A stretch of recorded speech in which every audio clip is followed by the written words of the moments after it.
G'day and welcome to the show. Last week we met some of Australia's huge variety of skinks and witnessed some intimate moments in their lives. This week we'll be meeting another numerous and very successful group of lizards, the small dragons. Later we'll also be meeting some of Australia's most fascinating geckos. Here in the Tanami Desert in the Northern Territory, the spinifex grass stretches as far as the eye can see. It's hot and dry and may not have rained for years. Yet it's far from lifeless. All one has to do is stroll through the grass to see literally hundreds of small ctenophorous dragons darting between the clumps. Australia's best known small dragon is the central netted dragon, Ctenophorus nucaleus. It is also the most widespread and probably the most suited to captivity. In fact, it makes a great pet. In some parts of Central Australia, this small lizard can be found living in huge concentrations. In fact, you really wonder how they can all be finding enough food. Southwestern Queensland is one such place, where clearing for roads has left small piles of rocks along the edge of the roadway. Perching on top of almost every one is a central netted dragon, and where rocks are not available, they will make use of termite mounds. In captivity, female central netted dragons will produce 2 or possibly even 3 clutches of eggs over a summer. A gravid female will dig a depression and then lay 3 or 4 huge eggs. To artificially hatch them, they should be removed, placed in a vermiculite medium, and then incubated at 30 degrees Celsius. After 2 months, they will begin to hatch. They will slash the shell from the inside with their egg tooth, pop their heads out, and then remain there for up to a day while they absorb the last of their yolk sacs. Hatchling central netted dragons are small, but they will grow fast on a diet of small crickets and roaches. As they grow, they can be weaned onto frozen crickets, and they will also develop an increasing appetite for greens. But plant matter should not form more than about 15 to 20% of their diet.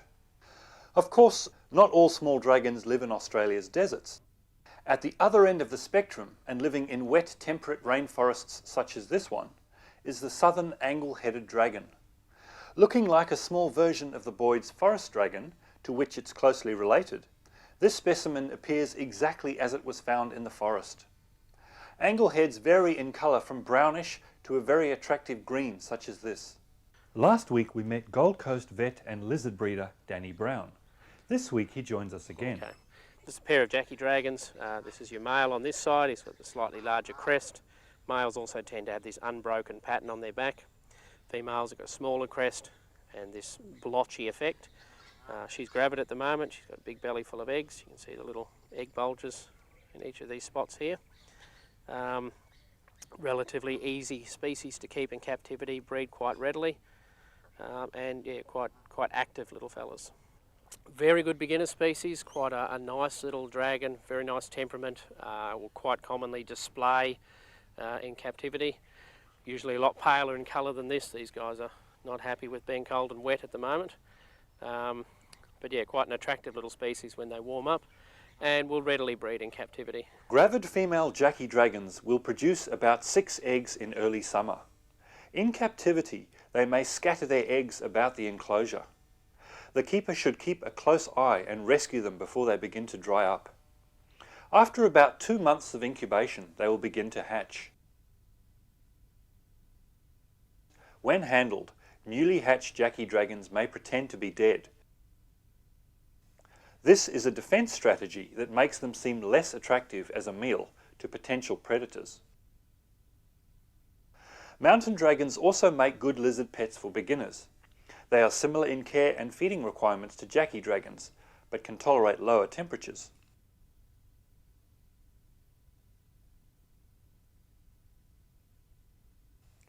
Hatchling mountain dragons are tiny, and as with any small dragon, great care should be taken when handling them. This little fella here is Tympanocriptus cephalus. This is an adult, one of your smallest Australian dragon species, and also these are called your pebble mimicking dragons. That's a little female with a belly full of eggs. For such a surprisingly small species, they lay very large clutches of eggs. Up to 8 is possible. And the hatchlings, when they come out, are not much bigger than a large blowfly. You feed them 2 or 3 pinhead crickets and they're full.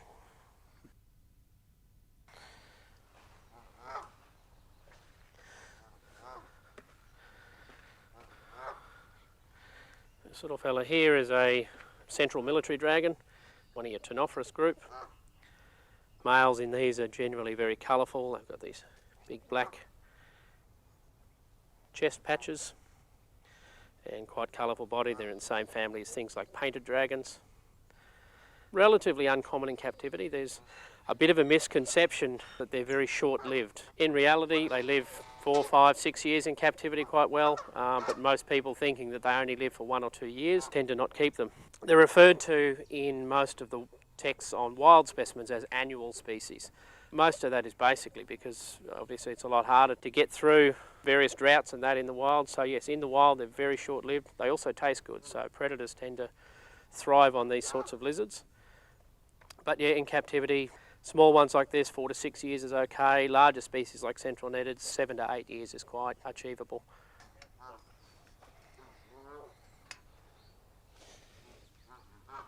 This is a live food system I use for a lot of my small dragons. This is basically just a plastic tub or a bucket in the ground with the bottom cut out, a wire mesh frame, and then that is filled with pineapples and mangoes and things like that to attract these ferment flies or fruit flies. There's a few different species, most of them are Drosophila type flies.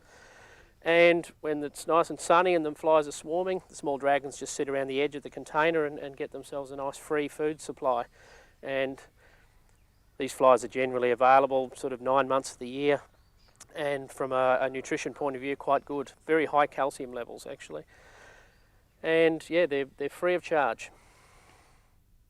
Another fascinating group of reptiles that make Australia home are the geckos. We have over 115 species. Probably the most popular and commonly kept variety are the knobtails.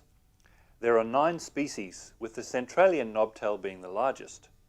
In fact, it is the most massive or heaviest of all Australian geckos. Western Australia has some interesting knobtails, including Nephorus pilbarensis and Nephorus wheeleri. I drove out into the Pilbara Ranges with licensed reptile collector Dave McIntosh to see if we could find them. It wasn't long before we spotted a Nephorus pilbarensis crossing the road. Interestingly, this specimen began wiggling its knob tail. All Nephorus tend to wiggle their tails in this way, and while it is not entirely accepted that this is an example of caudal luring, I cannot imagine any other purpose for such an appendage.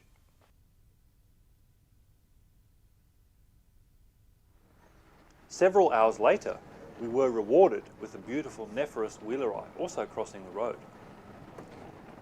Is that a gecko on the road there up there? It is too, looks like a little knobtail. Gee, it blends in well. Do you want to run him over? Let's jump out and have a look.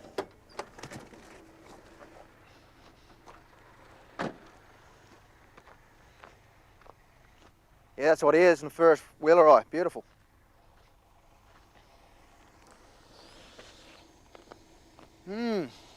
Hey fella.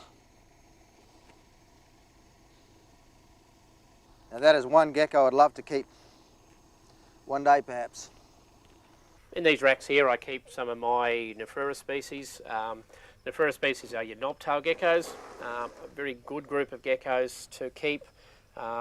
Very easy to look after. They don't have particularly high requirements. This individual here is Nephorus levis. They are probably the most common of all the Nephorus group in captivity. They're the easiest to look after. They're a very good beginner species. They require no UV light. From a heating point of view, as long as they're maintained somewhere around about the 26 to 28 degrees, they're usually quite happy. They are a burrowing species, so they do like to have a container with either deep sand in it or some sort of moist hide box that they can burrow into. So these are your larger rough knobtails. Nephorus amiae, they're quite a sizable gecko, probably one of the easier ones to keep, but very popular at the moment.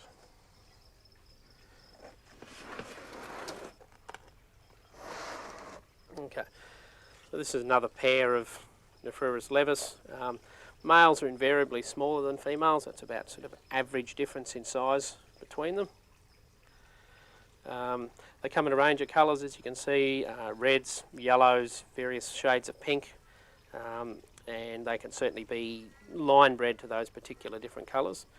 So I'll just turn these guys over the sexing side of things. Okay, smaller animal is the male. You can see the hemipenal bulge at the base of the tail there, whereas in the bigger one, the female, that's not present. So you see you've just got a very small bulge there. Females are mostly larger than males in this particular species. Okay, this is Nephrurus wheeleri, the banded knobtail gecko. These guys are still relatively rare in captivity and are certainly the most expensive of the group. However, they're not the most difficult ones to keep. In terms of suitability for keeping, Nephrurus levis and Nephrurus amiae are by far your most suitable. Wheeleri and Nephrurus asper, two of your rough species, are probably next in line, whilst your remaining species that are available, Levissimus and Stellatus, are a little bit fiddly and probably more suitable for the experienced keeper rather than the beginner. So this wheeleri here, she's actually gravid at the moment. You can see the egg just here on the side, and the second one's just visible on the opposite side there. So she'll be expected to lay in the next week or so. Wheeleri eggs should be incubated at 30 degrees Celsius, and after about 2 months they will hatch. Baby wheeleri are quite dark in colour, but they will lighten up within a day. Tail wiggling has been noted in hatchlings only a few hours old and will increase in the presence of food. They can be started on baby crickets, which they will readily catch.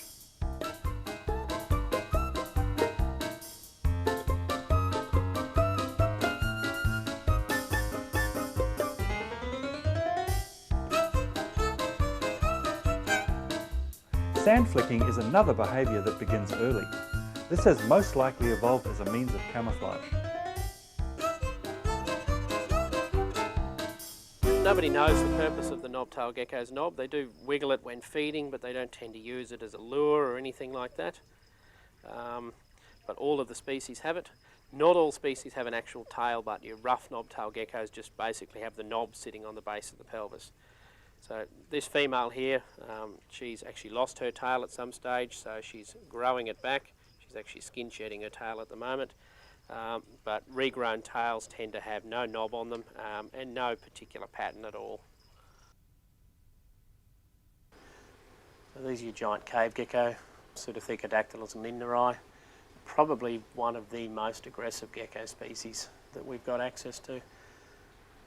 They have a tendency to just spontaneously erupt one day and beat up their spouse, but the rest of the time they're quite pleasant. Intermittent breeders, unlike a lot of the others, you'll only get 2, maybe 3 clutches a year out of most females. They're certainly a challenging one to breed. At the moment they're looking quite dull, the lights have just come on, but normally they're a nice bright yellow colour. Don't bite me, please. So here's another giant cave gecko female. She's actually gravid as present. You can see the 2 eggs just there. She'll lay somewhere in the next week or so. We've started doing little test digs in her burrows at the moment. Yeah, quite a pleasant species. Off you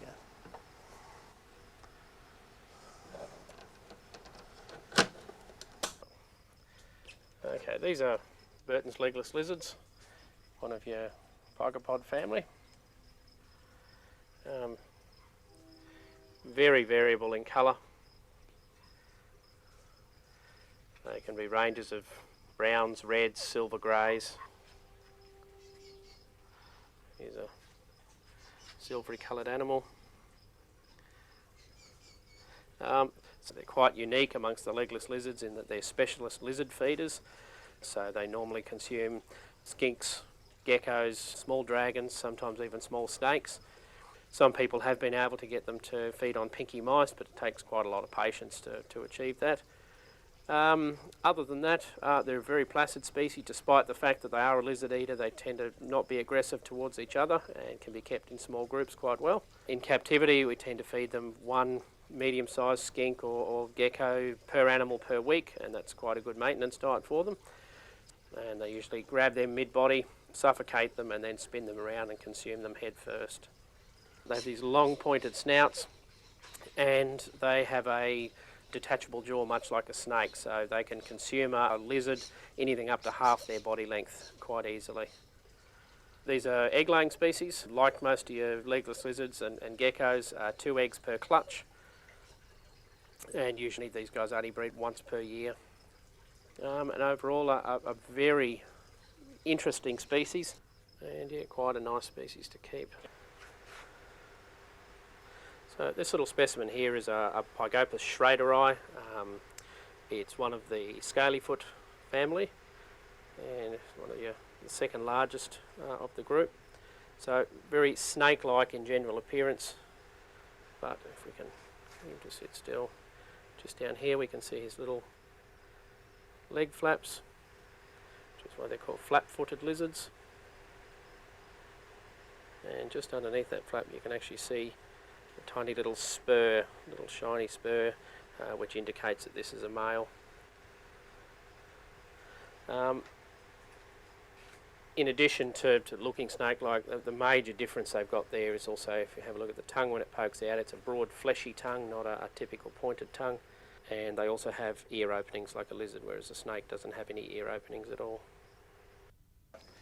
Okay, my collection at present comprises around about 70 to 80 species, mostly geckos, but also quite a few small skinks, small dragons, small monitors, and legless lizards. This is one of your northern spiny-tailed geckos, Strophyurus ciliaris, very attractive species.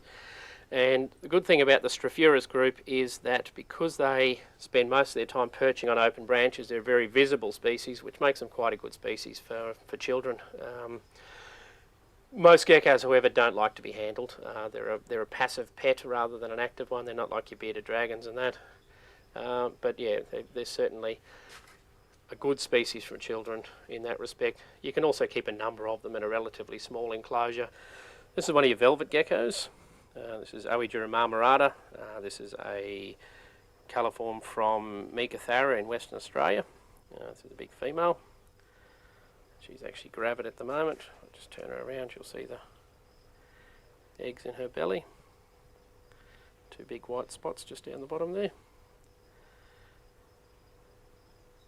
Velvet geckos are another great beginner species, but they're a little bit shy. They tend to spend most of their time in their hides, where they come into their owners at feeding time, but they're very aggressive feeders, so they're quite active at that time.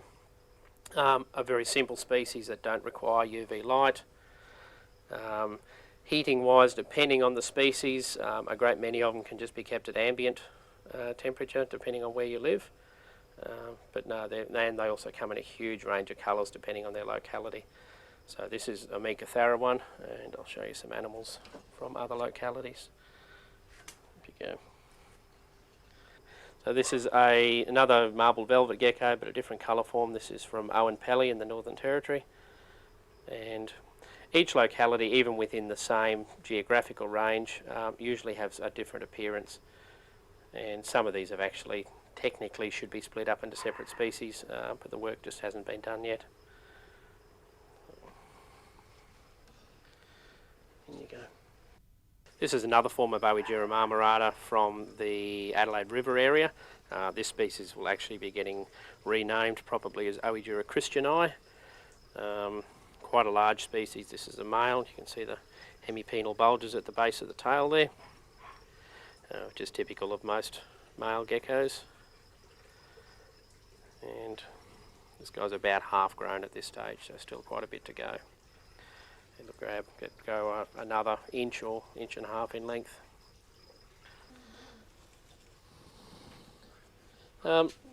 Lizards shed their skin in different ways. Geckos are very much like snakes in that they tend to do a complete shed. So we can see tails, legs, and even hemipenal bulges in this shed. Most of your skinks and dragons tend to shed in clumps and patches. So it's not common to actually see a full shed as such in your dragons. You usually just notice a change over a period of a week, whereas your geckos tend to do it all in one hit, as do pygopods, your legless lizards. They're very much related to geckos and do most things sort of in a gecko-like fashion.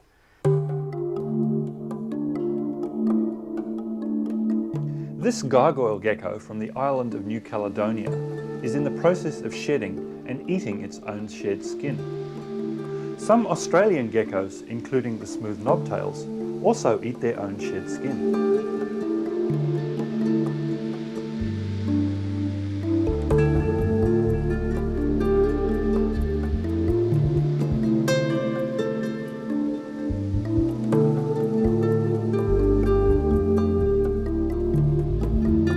This is possibly for its nutritional value, or it may be to remove signs of their presence from potential predators. No one really knows. But geckos in many other parts of the world do this as well.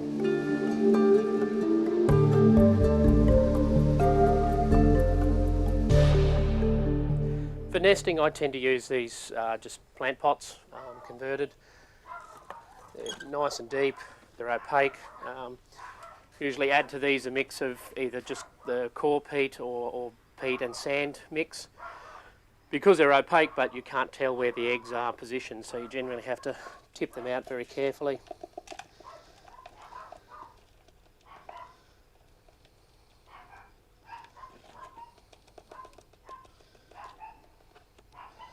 There's our first egg.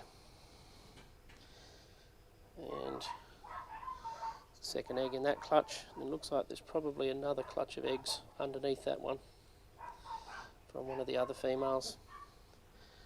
Third egg. Now it's often said that you're not supposed to disturb reptile eggs when they're laid or they run into dramas. With gecko eggs that really isn't a problem as long as you realign them properly. Oh, we've got a third clutch of eggs in there as well. So geckos are almost always 2 eggs per clutch. Occasionally they're 1, but never more than 2 eggs.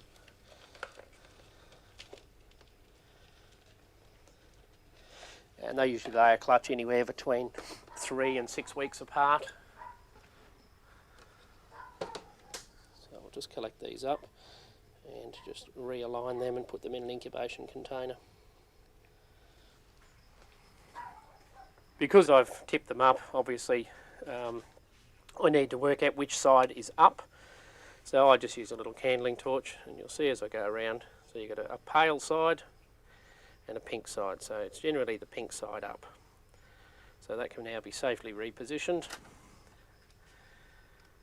So you've got your pale side there. Just turn the exposure up a little bit.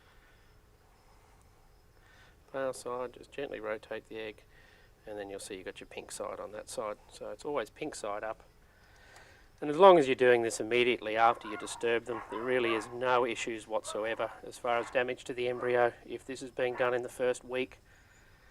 Once you get past that, then usually it's better to try and collect them out of the container as they were laid, because by then the embryos started to develop and it's got blood vessels well and truly established. So they're just placed halfway into the vermiculite, and then just make sure you label them so you know what eggs are what.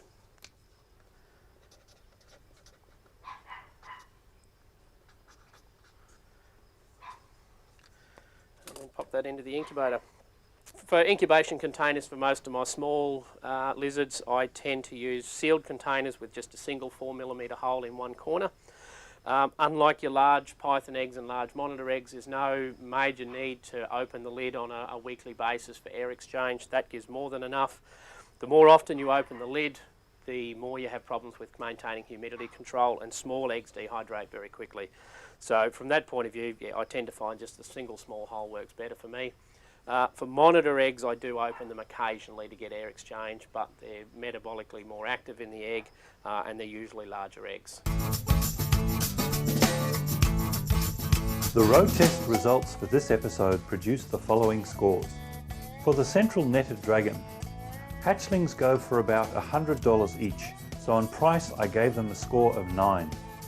On availability, central netted dragons are regularly bred in captivity, so an 8 seems right here. The species is probably the hardiest of all the small dragons, and beyond a regular food supply and adequate heat, has few maintenance requirements, a score of 9. A 3-foot tank complete with sand substrate and a basking site is adequate for a small colony of these dragons. However, they do require a year-round source of heat, so on garaging a score of 6. Will conveniently eat frozen crickets once trained, but juveniles do require live insects, a 4 in the fuel category. Central netted dragons are a small species, but they do have a big personality. They are also unusual looking lizards with some potential for morph breeding, a wow factor score of 4, giving a total score of 40.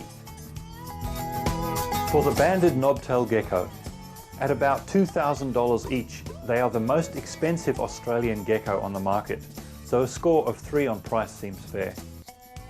While they are simple to breed, banded knobtails reproduce very slowly, laying a maximum of 3 or 4 pairs of eggs in a season. So this gecko will be scarce for some time to come, a score of 4 on availability. Banded knobtails are very easy to maintain, a score of 9 here. Garaging requirements are simple, and pairs will happily live and breed in heated plastic tubs filled with sand, a score of 9.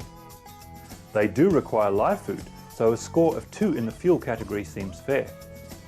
This is one of the most attractively patterned of all the knobtails, so a score of 8 for the wow factor, giving an overall score of 35.